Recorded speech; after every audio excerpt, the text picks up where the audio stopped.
नमस्कार दोस्तों, आज आपको इस वीडियो में बताएंगे कि भगवान बुद्ध ने क्यों कहा कि जागो, समय हाथ से निकला जा रहा है। उससे पहले अगर आप भगवान गौतम बुद्ध के सच्चे भक्त हैं तो मेरे इस चैनल को सब्सक्राइब कर दो और कमेंट में जाकर नमो बुद्धाय लिख दो।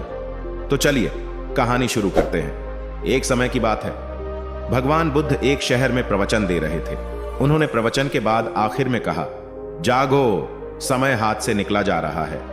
इस तरह उस दिन की प्रवचन सभा समाप्त हो गई। सभा के बाद तथागत ने अपने शिष्य आनंद से कहा, थोड़ी दूर घूम कर आते हैं। आनंद भगवान बुद्ध के साथ चल दिए।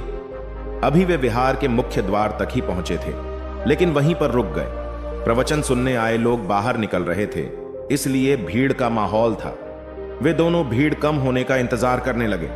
इसी बीच उस भीड़ से निकलकर एक स्त्री भगवान बुद्ध के नजदीक आई और उसने हाथ जोड़कर कहा, तथागत, मैं नर्तकी हूं। आज नगर के श्रेष्ठी के घर मेरे नृत्य का कार्यक्रम पहले से तय था, लेकिन मैं उसके बारे में भूल चुकी थी।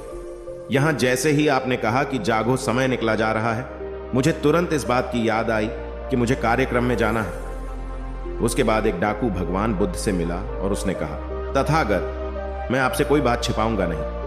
मैं भूल गया था कि आज मुझे एक जगह डाका डालने जाना था, पर आज उपदेश सुनते ही मुझे अपनी योजना याद आ गई। इस तरह एक बूढ़ा व्यक्ति भगवान बुद्ध के पास आया और उसने कहा, तथागत, जिंदगी भर दुनिया भर की चीजों के पीछे भागता रहा। अब मौत का सामना करने का दिन नजदीक आता जा रहा है। अब मुझे लगता है कि सारी जिंदगी यूं ही बेकार हो गई। आपकी बातों से आज मेरी आंखें खुल गई। आज से मैं अपने सारे मोह छोड़कर निर्वाण के लिए कोशिश करूंगा।